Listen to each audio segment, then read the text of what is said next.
Hello दोस्तों, अगर फिर से आपका स्वागत है माई स्मार्ट यूपी बिहार के इस यूट्यूब चैनल में। दोस्तों, अगर आपने अभी तक इस चैनल को सब्सक्राइब नहीं किया तो कर ले, जिससे कि आपको बिहार नियोजित शिक्षक संबंधित हर एक छोटी बड़ी खबर लगातार मिलती रहे। दोस्तों, बिहार में लेबर कोड वापस करने, नई पेंशन नीति वापस लेकर पुरानी पेंशन योजना लागू करने और समान काम के लिए समान वेतनमान लागू करने सहित 5 सूत्री मांगों को लेकर बिहार राज्य अराजपत्रित कर्मचारी महासंघ गोप गुट जिला शाखा मोतिहारी द्वारा 10 ट्रेड यूनियन संगठनों और कर्मचारी महासंघ गोप गुट के संयुक्त आह्वान पर कलेक्ट्रेट पर विशाल प्रदर्शन कर डीएम के माध्यम से मुख्यमंत्री बिहार सरकार पटना को मांग पत्र दिया गया है। प्रदर्शन सदर अस्पताल परिसर और बंगला मध्य विद्यालय परिसर से प्रस्थान कर कलेक्ट्रेट पहुंचा था और इसमें ये कहा गया है कि वक्ताओं ने अपना विचार रखते हुए कहा कि जब तक हमारी मांगे पूरी नहीं होती है समान काम समान वेतन को लेकर, तब तक हमारा संघर्ष जारी रहेगा। कार्यक्रम के अंतराल में सीएम को संबोधित मांग पत्र को जिला प्रशासन को सौंपकर कार्यक्रम की समाप्ति की गई।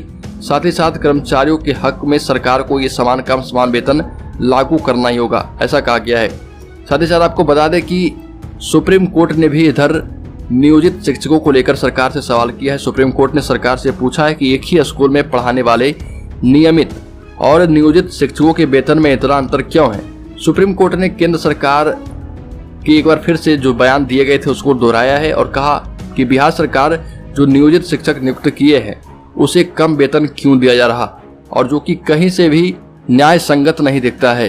दोस्तों, शिक्षकों की तरफ से लड़ रहे वकील कपिल सिब्बल ने कहा था कि सरकार बेटी बचाओ बेटी पढ़ाओ अभियान चला रही है, लेकिन इस अभियान की सफलता की जिम्मेदारी जिन शिक्षकों पर है उन्हें ही उचित वेतन नहीं दिया जाता। ऐसे में इस प्रकार की योजना कैसे सफल हो पाएगी।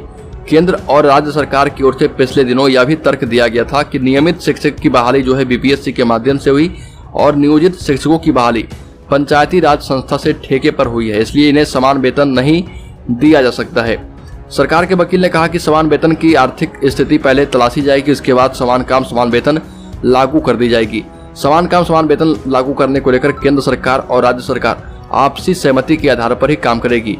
ऐसे बिना कुछ प्रक्रिया के समान काम समान वेतन लागू नहीं किया जाएगा। सरकार और केंद्र सरकार, राज्य सरकार और केंद्र सरकार दोनों मिलकर ही इस पर विचार करेगी। उसके बाद विचार करने के बाद ही समान काम समान वेतन लागू किया जा सकता है।